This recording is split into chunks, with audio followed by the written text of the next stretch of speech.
கிட்டத்தட்ட இங்கே இருக்கின்ற பள்ளி மாணவர்களை சந்தித்து உரையாடுகின்ற வாய்ப்பு, குறிப்பாக நான் ஒவ்வொரு மாவட்டத்திற்கும் செல்லும் பொழுது அங்கே இருக்கின்ற பள்ளிக்கூடங்களை ஆய்வு செய்வது வழக்கம்.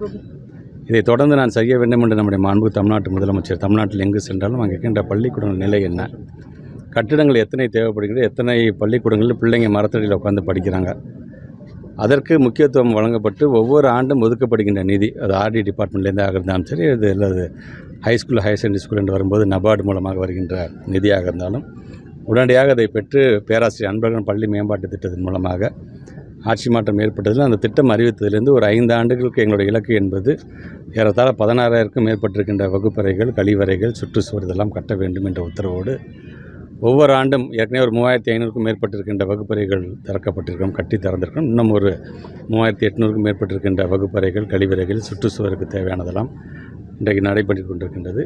இந்த ஆண்டு ஒதுக்கப்பட்டிருக்கின்ற 1000 கோடி ரூபாய் நிதியில் இன்னும் ஒரு 3,000 வகுப்பறைகள் கட்டுவதற்கு திட்டம். அதற்கான கணக்கு இப்போ பார்க்கும்பொழுது எங்கெங்கெல்லாம் தேவைப்படுகிறது, உடனடியாக எங்கே தேவைப்படுகிறது அதெல்லாம் கணக்குகள் எடுக்கப்பட்டு இன்றைக்கி அந்த பணியும் சிஓஸ் மூலமாக பெறப்பட்டு, குறிப்பாக அந்தந்த மாவட்டத்தை சார்ந்திருக்கின்ற மக்கள் பிரதிநிதிகள், அவர் எந்த இயக்கத்தை சார்ந்திருக்கின்ற சட்டமன்ற உறுப்பினராக இருந்தாலும் அவங்க எந்தெந்த கிளாஸ் ரூம்ஸ் எந்தெந்த ஸ்கூல்ஸ்க்கு வேணும்னு சொல்கிறாங்க, அதற்கு முக்கியத்துவம் வழங்க வேண்டும் என்று சொல்லி இன்றைக்கி அதற்கான ஏற்பாடும் நடந்து கொண்டிருக்கின்றது. குறிப்பாக இந்த பள்ளியை பொறுத்த வரைக்கும் ஹையர் செகண்டரி ஸ்கூலாக இருக்குது, பட் ஆனால் பார்த்திங்கன்னா லேப் ஃபெசிலிட்டிஸே இல்லாமல் இருக்குது. இதை பக்கத்தில் வேறு ஸ்கூலில் போய் அவங்க சொல்லிட்டு வரதா சொன்னாங்க. அது எனக்கே இது ரொம்ப புதிதாக இருக்கின்றது. குறிப்பாக ஒரு ஹையர் செகண்டரி ஸ்கூல் இன்னும் அப்கிரேட் ஆகிடுச்சுன்னா இமீடியட்டாக அந்த அப்கிரேடேஷனுக்கு தகுந்தாற்போல் அந்த பள்ளிக்கூடத்துடைய கட்டமைப்பை மேம்படுத்த வேண்டியதான் அரசாங்கத்துடைய கடமை. அதை இப்போ இது ப்ரீவியஸாக அதை விட்டுட்டாங்க. அதை பட் இப்போ நான் அவங்ககிட்ட கேட்டதுக்கு பிறகு உடனடியாக இங்கே தேவைப்படுகிறது ஃபிசிக்ஸ் லேப் அண்ட் கெமிஸ்ட்ரி லேப்பை பொறுத்த வரைக்கும் உடனடியாக அதை கட்ட வேண்டும் என்று சொல்லி, ஏன்னா ஹைடெக் லேப் இருக்குது இங்கே. ஆனால் லேப்ஸை பொறுத்த வரைக்கும் அது என்ன, இப்போ அதற்கும் தனியாக நம்ம வந்து ப்ராக்டிக்கலுக்கு மார்க்ஸ் வச்சுருக்கும் போது அந்த பிள்ளைகள் வந்து தியரியும் கற்றுக்க வேண்டும், ப்ராக்டிக்கலும் மிக மிக அவசியம். தியரி கற்றுக்கும்போது அதை எப்படி அப்ளை பண்ணுறாங்கிறதுக்காக தான் ப்ராக்டிக்கல் செக்ஷனே இருக்குது. ஆனால் அதற்கு இங்கேருந்து பக்கத்தில் போய் ஒரு ஸ்கூலில் போய் இதுங்கிறது அது கண்டிப்பாக அது ஏற்றுக்கொள்ளக்கூடியது அல்ல. இருந்தாலும் இங்கே இருக்கின்ற நம்முடைய பிடிஏ அமைப்பை சார்ந்திருக்கின்றவர்கள், எஸ்எஃப்சிசி அமைப்பை சார்ந்திருக்கின்றவர்கள் அதை கோரிக்கையாகவும் கொடுத்துருக்காங்க. நானும் ஆய்வின் போதும் அதை பார்த்துருக்கின்றேன். கண்டிப்பாக அது மிக விரைவாக அதற்கென்று தனியாக இப்போ நிதிகள் ஒதுக்கீடு செய்யப்பட்டு தேவைப்படுகின்ற அந்த ஆய்வுகளும் நாம் கண்டிப்பாக கட்டித்தருவோம். இப்பொழுது கூட நின்று பேசக்கூடிய இந்த இடம் கூட பார்த்திங்கன்னா நம்முடைய மாண்புமிகு தமிழ்நாட்டுடைய முதலமைச்சர் 19ஆம் தேதி என்று நினைக்கின்றேன் தமிழ்நாடு முழுவதும் கட்டப்பட்டிருக்கின்ற கட்டிடங்களை, வகுப்பறைகளை திறந்து வைத்திருக்கிறார். இது கூட கிட்டத்தட்ட ஒரு 6 வகுப்பறைகளை கொண்டிருக்கின்ற கட்டிடம். 6, 7, 8, 10th, 11th and 12th பசங்க இங்கே உட்கார வைக்கிறதாக சொல்லியிருக்கிறார்கள். மிக விரைவாக அதை மின்சார வசதி கேட்டிருக்கிறதாக சொல்லியிருக்கிறார்கள். அது வந்தவுடன் உடனடியாக அந்த பிள்ளைகள் எல்லாம் இங்கே இடம் மாற்றப்படுவார்கள் என்பதை நான் தெரிவித்துக் கொள்கிறேன். இப்படி தொடர்ந்து ஒவ்வொரு பள்ளிக்கூடத்தோடைய மேம்பாட்டிற்காக, ஏன்னா இன்றைக்கு ஒரு ஆட்சி மாற்றம் ஏற்பட்ட பிறகு அதிகப்படியான மாணவ செல்வங்கள் நம்மளுடைய அரசு பள்ளியை நோக்கி வராங்க. அங்கன்வாடியிலேருந்து கிட்டத்தட்ட 3,31,000 பிள்ளைகள் அப்படியே அரசு பள்ளியில் வந்து சேர்ந்துருக்கிறாங்க. கூடுதலாக மற்ற பள்ளியிலிருந்தும் அதிகப்படியான மாணவ செல்வங்கள் அரசு பள்ளியை சேர்ந்திருக்கிறாங்கன்னு சொன்னால் பல்வேறு திட்டங்கள் அரசு பள்ளியில் படிக்கின்ற பிள்ளைகளுக்கான தமிழ் புதல்வன், புதுமை பெண் திட்டம் போன்ற பல்வேறு திட்டங்களை கொண்டு வந்ததும் ஒரு காரணம்தான். ஆக அந்த விதத்தில் நிறைய பிள்ளைகளில் சேர்க்கறது மட்டும் பெருமை கிடையாது, அந்த பிள்ளைகளுக்கு தேவையான கட்டமைப்பை உருவாக்கி தருவதும் எங்களுடைய கடமை தான். அதை நாங்கள் படிப்படியாக ஒவ்வொரு பகுதிக்கும் அதை நாங்கள் செய்து கொண்டிருக்கிறோம். தனியார் பள்ளியை ஒப்பிடும்போது அரசு பள்ளி மாணவர்கள் ஆங்கிலத்தில் கொஞ்சம் பின்னடைவில் இருக்காங்க.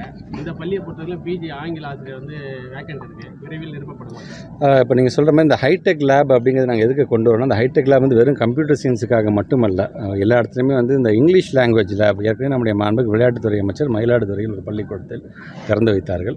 அதன் மூலம் இந்த இங்கிலீஷ் லேப் மூலமாக நீங்கள் சொல்கிற மாதிரி 6ஆம் வகுப்புலேருந்து படிக்கின்ற பிள்ளைகள் அந்த இங்கிலீஷ் லேபில் நாங்கள் கொடுக்கக்கூடிய அந்த ஹெட்ஃபோன்ஸ் மூலமாக ஒரு ப்ரொனன்சியேஷன் எப்படி இருக்க வேண்டும், அதுலேருந்து இந்த குழந்தைங்க தப்பாக படித்து அதை எப்படி மாற்ற வேண்டும் என்கிறத அதுக்கும் கொஞ்சம் முக்கியத்துவம் தருகிறோம். நாட் ஒன்லி ஃபார் இங்கிலீஷ், தமிழ்லையும் சில பிள்ளைங்கள் வந்து படிக்கும் பொழுது எழுத்துக்கூட்டி படிக்கும்போது அவங்களுக்கு சிரமப்படக்கூடாது என்பதற்காக அதுக்கும் தனியாக அதையும் நாங்கள் செய்திருக்கோம். நாங்கள் இது தொடர்ந்து இப்போ நீங்கள் சொல்கிற மாதிரி இந்த பிஜி டீச்சர்ஸ் சொல்லுங்கள், இது எத்தனை பேர் தான் இப்போ கேட்டிருக்கோம். நாங்கள் டீச்சர்ஸை பொறுத்தவரைக்கும் எவ்வளோ தேவைப்படுது என்னங்கிறது, எங்கெங்கெல்லாம் இது போன்று தேவைப்படுகின்றது, அதுவும் குறிப்பாக இது போன்ற கிராம பகுதியை சார்ந்திருக்கின்ற பள்ளிக்கூடங்கள் தேவைப்படுகின்றது, உடனடியாக அதை நிரப்புவதற்கு என்ன செய்வோம் அதை நாங்கள் செய்வோம். கடந்த ஆட்சியும் சரி, இந்த ஆட்சியும் சரி, பொதுவாக பார்த்தோன்னா இரவு காவலரே கிடையாது எந்த பள்ளியிலையுமே, அரசு பள்ளி மேல்நிலை பள்ளியாகட்டும்.